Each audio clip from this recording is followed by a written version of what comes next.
Halo sobat semua, jumpa lagi dengan saya Gilang bersama rekan saya saat ini Putri. Halo Put, Halo semua sobat.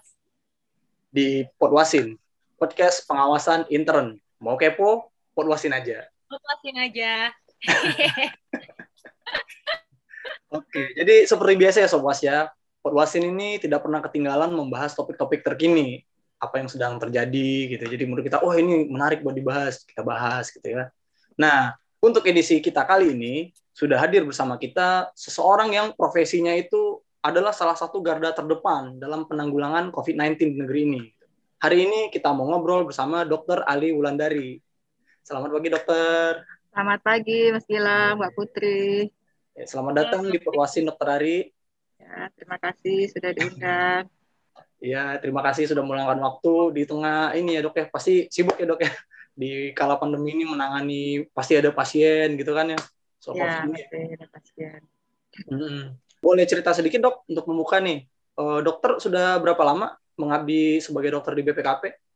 Ya, saya di BPKP ini mulai tahun 2005 ya sampai sekarang 2021 ya, berarti sudah kurang lebih 16 tahun ya di BPKP. Ya, cukup Wah, lama. 16 tahun. Iya. 2005 saya masih SMA itu, Dok. Oh iya ya, 2005 ya, Kamu, SMA. kamu masih apa tuh, Put? 2005, Put? saya masih SD 2005. Aduh, imut-imut sekali ya. Iya. Nah, jadi Sobas, karena berhubung bintang tamu kita kali ini adalah seorang dokter, para pendengar Podwasin udah pasti kan bisa mengira-ngira nih, kali ini kita bakal bahas soal apa gitu. Nah, ya tentu saja ya Sobas ya, obrolan kita kali ini nggak akan jauh-jauh dari topik kesehatan. Utamanya, gimana kita bisa tetap optimis, menjaga imunitas, dan kesehatan kita di tengah kepungan virus corona ini.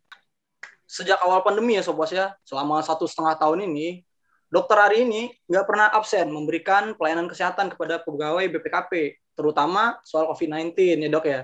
Ya. Jadi pasti cocok banget lah kalau kita ngobrolin soal topik ini dengan Dokter Ari.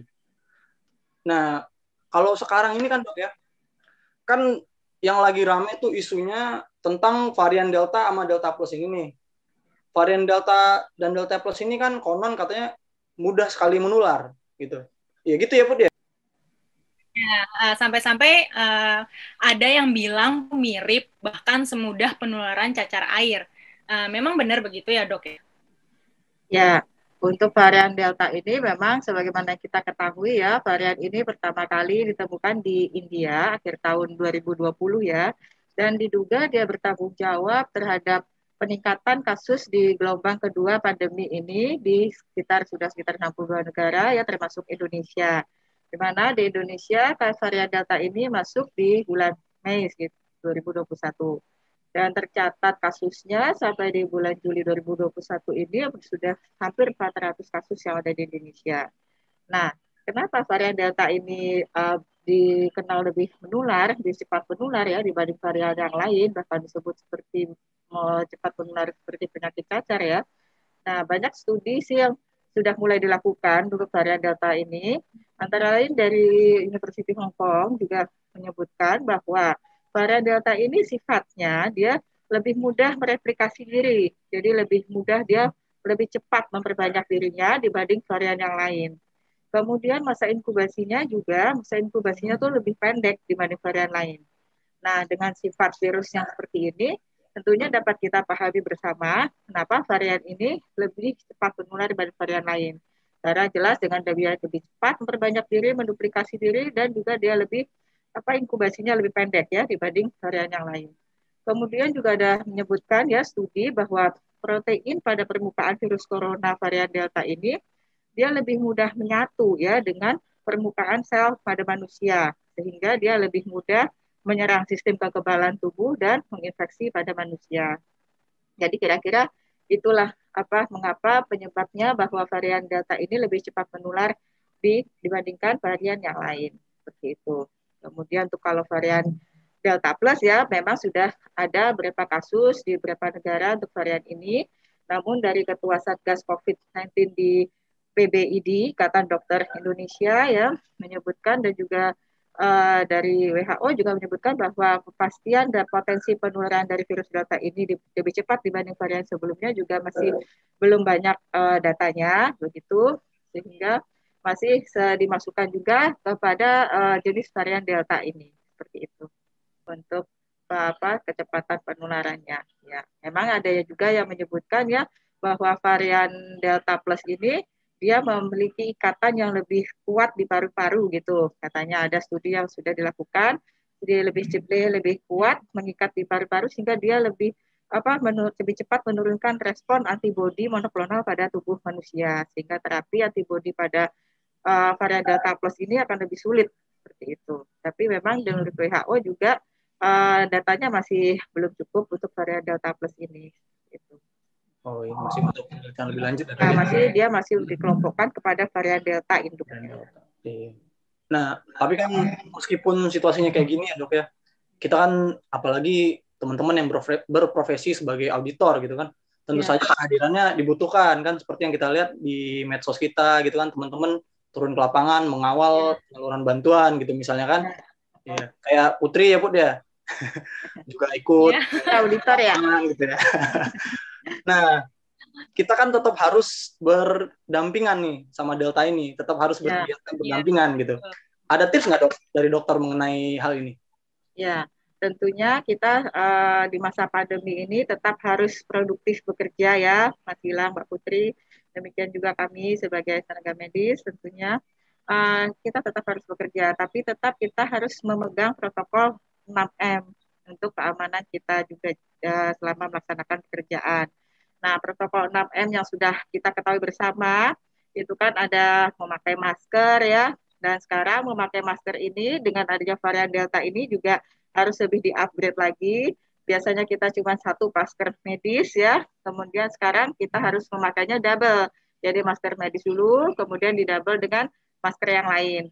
Nah, dengan memakai masker yang double ini, potensi penularan virus, paparan virus itu akan bisa berkurang sampai 85% begitu. Nah, kemudian juga yang menjaga jarak, ini juga sangat penting ya, apalagi kita di kantor ya, dengan bekerja di tempat kerja perkantoran seperti kita di BPKP, menjaga jarak antar meja di kantor juga sangat penting untuk diperhatikan, jaraknya minimal ya 1,5 meter lah, kalau nggak bisa 2 meter ya. Tuh. Karena droplet itu katanya dengan jarak 1 meter itu masih bisa sampai gitu. Nah, kemudian mencuci tangan ya, tetap kita harus mencuci tangan pakai sabun. Dipakai sabun adalah cara yang terbaik untuk mematikan protein dari virus corona ini. Kadang kan kita suka males ya pakai hand sanitizer aja ya. Nah, terutama kalau kita mau makan, memegang mulut, memegang mata, memegang hidung, itu kita sebaiknya mencuci tangan pakai sabun. Kemudian menjauhi kerumunan ya, sudah jelas ya kita di masa pandemi ini, apalagi masa PPKM level 4 ini, kita harus lebih waspada, kita tetap produktif, tapi kita lebih milih-milih lah kalau mau keluar rumah ya, kalau tidak untuk bekerja ke kantor, atau keluar untuk membeli bahan makanan, misalkan sebaiknya kita tidak perlu keluar rumah. Kemudian menjauhi kerumunan ya, kemudian mengurangi mobilitas ya, itu tadi sebaiknya kita pilih-pilih lah kita mana kita akan pergi ya keluar rumah, kalau tidak terlalu penting untuk bekerja atau mencari bahan makanan tidak usah. Nah, kemudian yang penting lagi 6M yang terakhir adalah menghindari makan bersama dengan orang yang tidak serumah. Ini yang paling saya concern saat ini ya, karena di kantor itu sangat banyak sekali ya saya temui makan bersama, walaupun dalam satu ruangan. Nah, itu yang harus kita sangat waspadai ya untuk pekerja di sektor perkantoran seperti kita ini.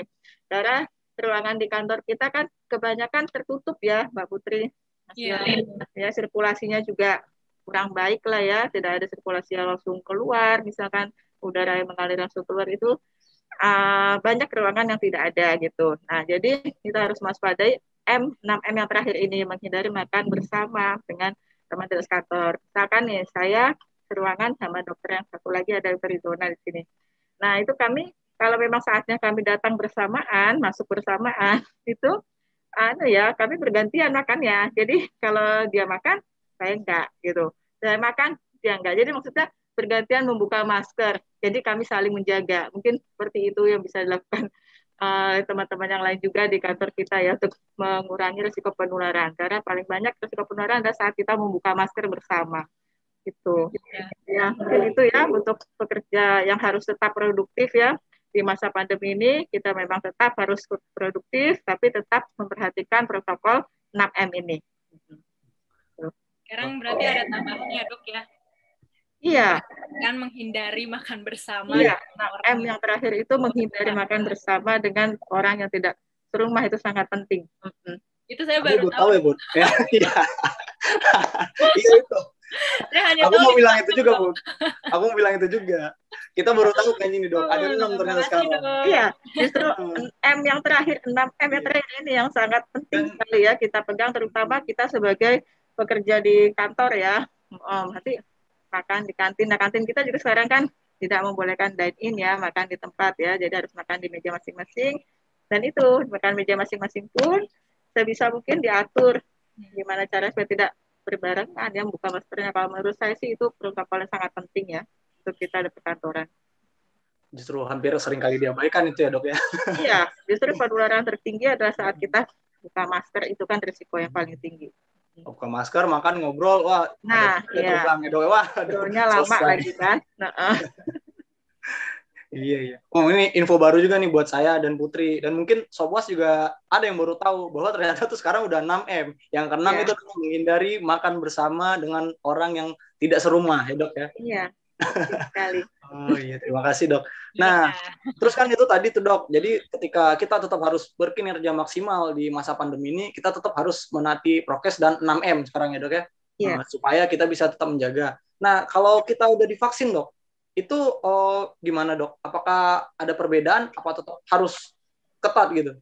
Ya, untuk kita yang sudah divaksin ya, sekarang ini tentunya kita akan merasa lebih aman lah ya, relatif merasa lebih aman dengan sudah tervaksin. Tapi tetap untuk risiko penularan itu masih tetap ada.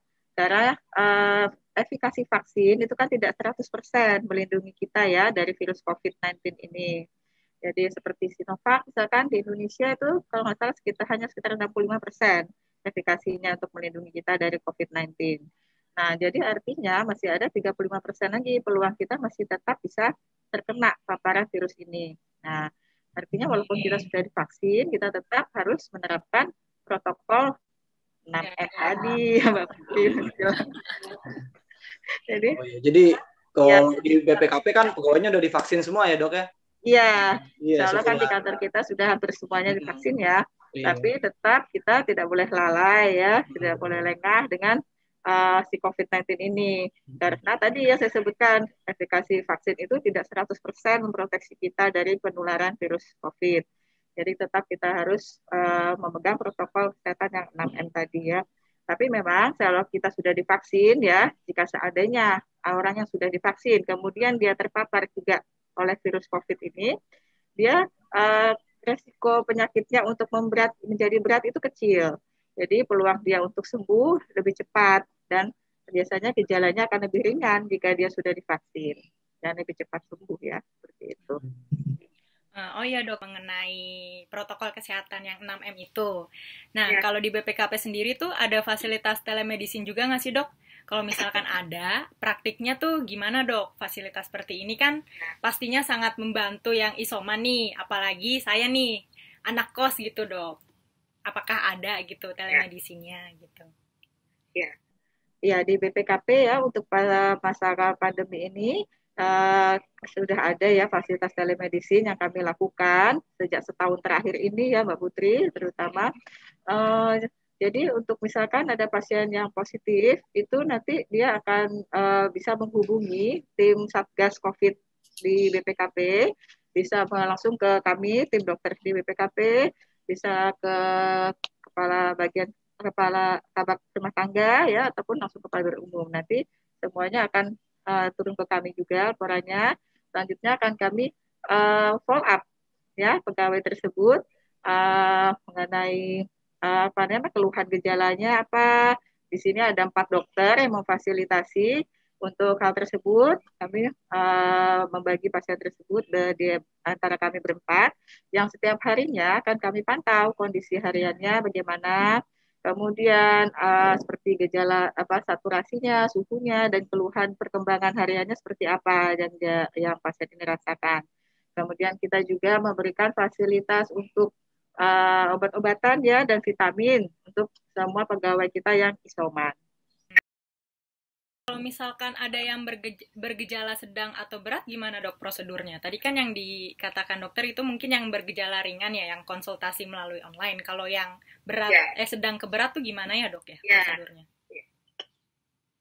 Nah ya, jadi begini, kalau misalkan hasil screening kami ya kepada pegawai yang positif, itu kami nilai gejalanya ringan dulu ya, misalkan ringan. Nah, ringan, tapi tempat tinggalnya tidak memungkinkan untuk dia isoman. Misalkan tadi Mbak Putri kos seperti itu ya, atau rumah tempat tinggal sendiri, tapi tidak memungkinkan untuk isolasi mandiri di rumah. Misalkan kamar mandi cuma satu dan sebagainya ya.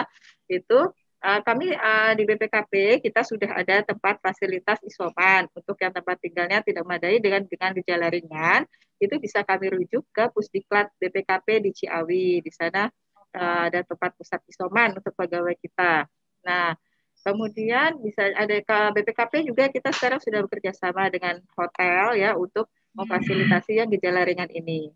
Nah, jika pegawai tersebut mengalami gejala yang berat, kita BPKP juga alhamdulillah sudah bekerja sama dengan Rumah Sakit Polri ya untuk merujuk pasien yang dengan gejala sedang ke berat. Gitu. Terus dok, sejauh mana sih dok tantangan utamanya dalam melakukan telemedicine ini dok? Nah ya betul, kan kita melakukan telemedicine ini dengan fasilitas handphone ya, handphone. Kita bisa telepon nih, telepon langsung atau kita WA, kalau nggak respon itu kita WA. Nah tantangannya memang kadang-kadang nih pasien yang kita follow up tiap hari ini ya, setiap hari kami follow up, ini kurang cepat responnya ya. Jadi kami telepon belum diangkat-angkat. Jadi kami WA juga responnya lama seperti itu ya. Nah itu sih yang kesulitan ya bagi kami sekarang ini tim dokter dalam pemantauan. Tapi itu nggak banyak sih pasien yang seperti itu.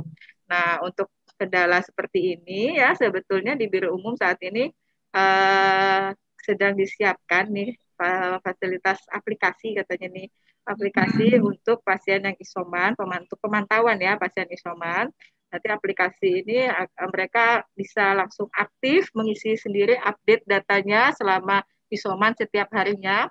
Yang data ini bisa kami lihat tim dokter melihat perkembangannya seperti apa, dan maksudnya biar mereka juga aware ya dengan ininya perkembangan harian mereka ya kondisinya gitu. Oke, makasih dok penjelasannya. Gimana Bang Gilang, ada yang mau ditanyakan nggak Bang? Ya, kalau dari tadi sih aku lihat kayaknya berarti sebenarnya udah banyak fasilitas yang diberikan oleh BPKP untuk membuat pegawainya merasa tenang gitu, tetap beraktivitas bekerja di masa pandemi gitu ya dok ya. Iya. Dan kalaupun memang amit-amit ada kena gitu, pasti masih dijagain gitu ya dok ya. Iya. Fasilitas misalnya telemedicine tadi gitu. Iya. Tiap hari kami pantau semua pegawai yang positif dan isolasi mandiri baik di rumah maupun misalkan kami rujuk ke tempat isoman di Pusdiklat, di hotel atau di rumah sakit juga tetap kami pantau kondisi hariannya. Iya. Mantap, keren. Sama ini ya Put ya, kayaknya pas pandemi ini kita jarang sakit ya Put. Kamu gitu nggak Put? Iya. Karena kayaknya lebih aware nggak sih dok ya? Ada hikmahnya juga ya sebenarnya dari pandemi ini kita tuh lebih aware dengan kesehatan diri kita sendiri gitu dok. Iya. Kayak jadi ini ya Put ya, pagi tuh nyempetin kadang berjemur gitu dok. Iya. Minum vitamin gitu yang dulu cuek gitu minum vitamin. Iya. Kalau misalkan saya langsung nggak enak badan gitu dok, saya tuh langsung minum vitamin terus langsung kayak gerak-gerakin badan sendiri supaya fit lagi gitu dok, biar pikiran saya tuh tetap positif gimana pun caranya gitu. Pikiran tuh juga pengaruh ya dok ya ternyata ya. Iya betul. Iya di masa pandemi ini memang membawa banyak hikmah ya untuk kita semua ya, terutama di bidang kesehatan ya. Kita jadi lebih peduli, lebih aware ya dengan kesehatan kita. Kalau yang tadinya kita malas olahraga, sekarang kita berusaha untuk bisa olahraga kan. Itu tadi berjemur juga ya. Biasanya kita nggak pernah sama sekali ya dulu sebelum pandemi kan berjemur ya. sekarang Iya, kita betul. untuk bisa berjemur. Minimal gerak-gerak di rumah gitu ya dok, keringat gitu. Iya, olahraga di rumah ya, karena banyak WFH ya, jadi olahraga sendiri di rumah ya. Nah, kalau dari pemantauan dokter, secara umum nih, selama pandemi ini, kondisi kesehatan pegawai BPKP gimana, dok? Ya, memang di masa pandemi ini ya kita bisa melihat memang angka kunjungan pasien ke poliklinik itu menurun ya. Nah, tapi memang saya agak sulit juga untuk menilai ya apakah penurunan ini memang suatu pertanda bahwa kualitas kesehatan pegawai PKP sudah membaik, sudah jauh membaik, atau karena memang banyak pegawai yang WFH ya, sedikit kan ke kantor ya. Jadi ya saya agak sulit juga tuh menilainya karena ya memang kenyataannya memang pegawai kita yang WFO di kantor kan juga jadi berkurang ya, mungkin hampir separuhnya kali ya yang WFO selama setahun terakhir inilah ya kurang lebih. Jadi memang grafiknya memang penurunan, tapi saya berharap memang betul ya bahwa ini suatu pertanda bahwa kita setahun terakhir ini sudah mulai peduli dengan kesehatan kita ya. Yang tadinya males misalkan minum vitamin ya, sekarang pegawai-pegawai kita nih banyak minta vitamin gitu ya ke poliklinik gitu walaupun mereka nggak sakit misalkan ya. Ya itu kan jadi sudah merupakan suatu inilah ya pertanda bahwa mereka lebih aware lagi ya dengan kesehatannya gitu. Ini dok, kan kayak saya dan teman-teman di BPKP, kan banyak yang anak rantau nih, orang Indonesia itu kan senang merantau. Nah, ini amin-amin nih dok, misalnya kita sendiri di kota gitu kan, yang nggak ada saudara, terus kita kena COVID. Kira-kira yang pertama kali harus dilakukan apa ya dok? Ya, kalau yang untuk di BPKP ya kita sudah menginfokan kepada tiap-tiap unit ya jika memang ada yang terkonfirmasi positif atau mengalami gejala lapor ke atasannya. Nah, nanti kan saya akan diarahkan nih menghubungi ke Satgas gitu. Nah, nanti bisa langsung kontak ke saya boleh, ke tim dokter yang lain juga boleh untuk melaporkan kondisinya ya. Nanti jika memang mengalami gejala, ya, di kantor kita ini sudah ada loh tes antigen ya, fasilitas tes antigen ya. Jadi pegawai yang merasa ada gejala, demam, batuk, pilek, sakit tenggorokan ya, itu bisa langsung kita tes antigen di kantor. Nah, nanti jika memang hasilnya misalkan positif, itu juga kita fasilitasi untuk tes PCR di Rumah Sakit Polri, seperti itu.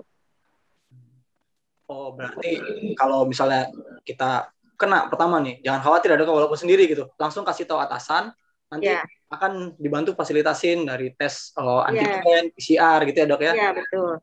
Jadi di kantor kita ini sudah cukup baik ya untuk penanganan COVID-nya karena kita bukan hanya melakukan 6M, tapi juga kita melakukan 3T, testing dengan tes antigen ya, tracing untuk anggota keluarga yang terkena, untuk pegawai yang positif itu juga kita fasilitasi untuk tracing anggota keluarganya tes antigen di kantor begitu.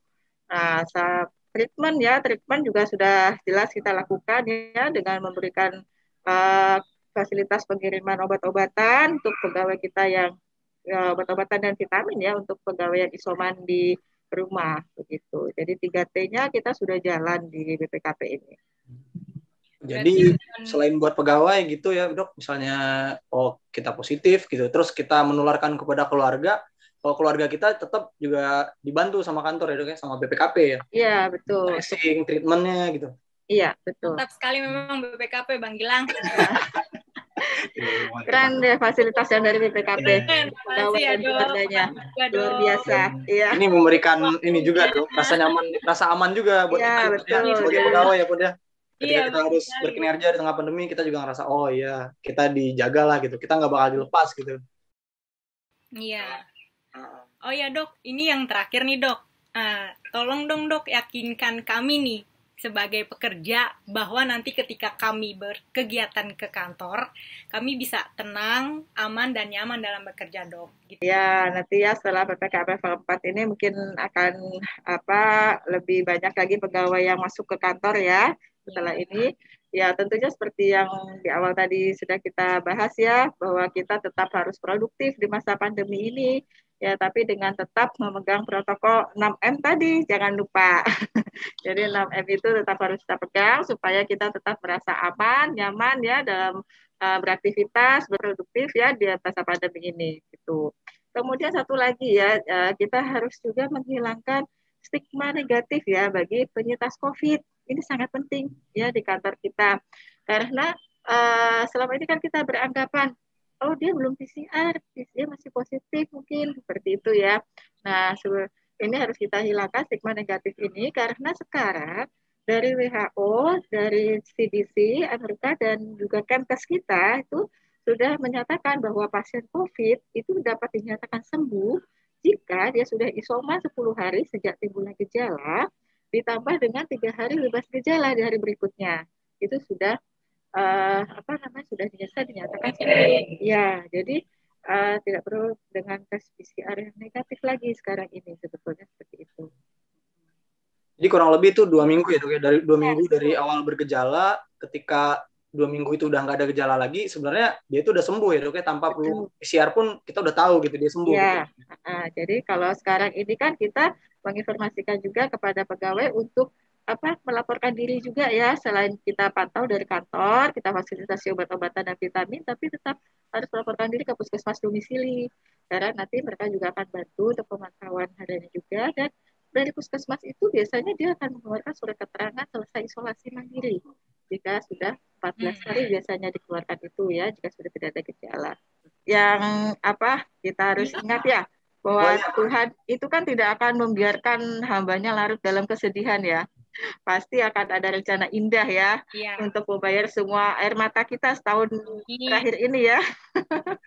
Dan apa yang kita pikirkan itu kan apa yang akan kita dapatkan nantinya. Jadi untuk itu ya kita harus berpikir positif terus ya. Ingatlah bahwa hujan itu datang, tapi setelah itu akan ada pelangi yang siap menyambutnya, gitu mungkin ya. Amin. Semua berharap seperti supaya itu, kita tetap optimis ya di masa pandemi.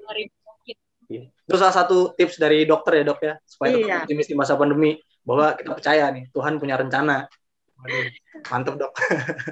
Jadi kalau dari yang tadi kita ngobrol-ngobrol sama Bu Dokter, yang saya lebih tertarik itu yang tadi 6M itu Bang Gilang. Yang ada tambahan 1. Ya, menghindari makan bersama dengan orang lain. Itu saya baru tahu. Iya. Iya sih, kalau aku yang paling menarik tadi ya itu pun emang bahwa sebenarnya memang kita kan kinerja kita sangat penting ya di masa pandemi ini kan. Teman-teman masih turun ke lapangan mengawal penyaluran bansos gitu-gitu kan. Nah, ternyata tuh BPKP menjaga kita gitu. Maksudnya ketika kita harus turun ke lapangan dan memberikan pelayanan gitu kan, kita tetap dijaga sama BPKP, kita nggak ditinggalin gitu. Pegawai yang mau dinas luar melakukan audit kan semuanya difasilitasi untuk tes antigen dulu, Mas Gilang. Iya, nah itu dok. Jadi kita bisa tetap tugas dengan ngerasa aman ya dok ya. Iya. Dan kalau ada juga sekarang kalau ada pegawai yang terpapar juga ada telemedicine gitu kan. Bukan kita aja, bahkan keluarga kita juga dikasih fasilitas untuk tes antigen dan tes PCR ya dok ya. Iya, betul. Supaya kita tuh kita bisa bekerja tanpa khawatir gitu. Iya. Dan yang paling membantu lagi nih Bang Gilang, tadi dikatakan Dokter Ari kalau kita bergejala atau kena gitu dari ringan sampai berat juga difasilitasi. Tadi yang dikatakan dokter, ringan kita difasilitasi dengan fasilitas isoman di Pusdiklat dan disewakan hotel ya dok ya untuk isoman mandiri. Terus kalau misalkan berat, BPKP juga sudah bekerja sama dengan RS Polri. Nah itu tuh sangat membantu bagi saya yang kos sendiri gitu. Sama ini Put, masker vitamin kan masker udah dikasih sama kantor ya dok ya, ada masker kain, ada masker sampai kantor kita ini luar biasa sekali membagikan masker ya untuk pegawai, vitamin juga ya dibagikan rutin ya. Iya, jadi dari mulai pencegahan sampai penanganan tuh kantor kita udah siap sebenarnya ya dok ya. Insya Allah udah siap. Ya, untuk pegawainya. Ya, gimana Put? seru banget jadi. Seru ya. Membuka informasi yang belum saya dapat gitu. Iya. Memberikan terutama 6M. Ya, jangan lupa ya 6M. Siap 6M dong. Yang terakhir. Menghindari makan bersama dengan orang lain. Dokter Ari, ini terima kasih banyak ya dok, udah membagikan informasi yang tadinya kita nggak tahu apa-apa, mungkin yang seperti saya nih anak kos sendiri yang tidak tahu apa-apa mengenai bagaimana sih prosesnya kalau misalnya kita terkena COVID-19, itu udah dijelaskan secara detail dengan Dokter Ari. Terima kasih banyak dok informasinya. Sama-sama Mbak Putri, Mbak Dila. Terima kasih Dokter Ari. Iya. Nah, Sobat, sampai di sini obrolan kita dengan Dokter Ari. Kalau Sobat punya topik-topik lain yang pengen kita bahas di Podwasin edisi berikutnya, langsung saja cerita di kolom komentar. Ya Bud ya? Ya, betul. Kalau menarik, kita angkat gitu. Nah. Jangan lupa, mau kepo, Podwasin aja. Terima kasih banyak dokter atas waktunya. Selamat kembali beraktivitas kembali. Jaga kesehatan.